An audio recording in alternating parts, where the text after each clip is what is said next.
الاعتداء في التكفير يخالف الشرع، لأن الشرع يمنع منه، ويخالف مقاصد الشريعة، لأن مقصود الشرع أن يدخل الناس في الإسلام لا أن يخرجوا منه.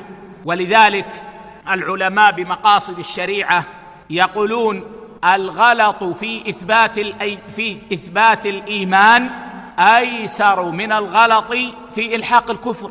يعني لو أنك أثبتت لإنسان إيمانا وإسلاما فأخطأت فيه، فهذا أيسر من أن تلحق الكفر بمسلم وتكون مخطئا في هذا.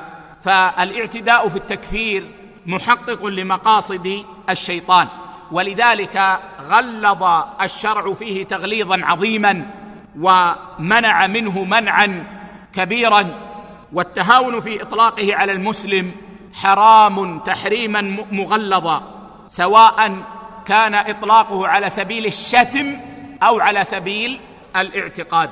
بمعنى يا إخوة أن الإنسان عندما يقول لمسلم إنه كافر، إما أن يقول هذا على سبيل الشتم له، على سبيل سبه، حتى لو لم يعتقد أنه كافر، في قلبه لا يعتقد أنه كافر، لكن يقول فلان كافر سبا له، أو يقول ذلك على سبيل الاعتقاد فيعتقد أنه كافر ويقول إنه كافر.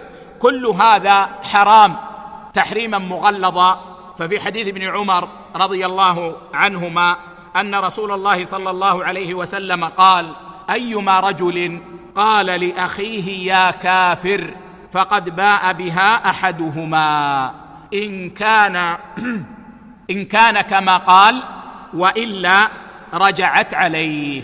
ومقصود النبي صلى الله عليه وسلم أن يمنع المسلم من أن يتهاون في إطلاق كلمة كافر، لأنك إذا علمت يا عبد الله أنك إذا قلت يا كافر أو إن فلانا كافر أنها ستذهب إليه، فإن وافقت حقا سقطت عليه، وإن لم توافق حقا رجعت عليك، فإنك لا تتهاون في إطلاق الكلمة، لأنك تخشى من أن تعود الكلمة عليك.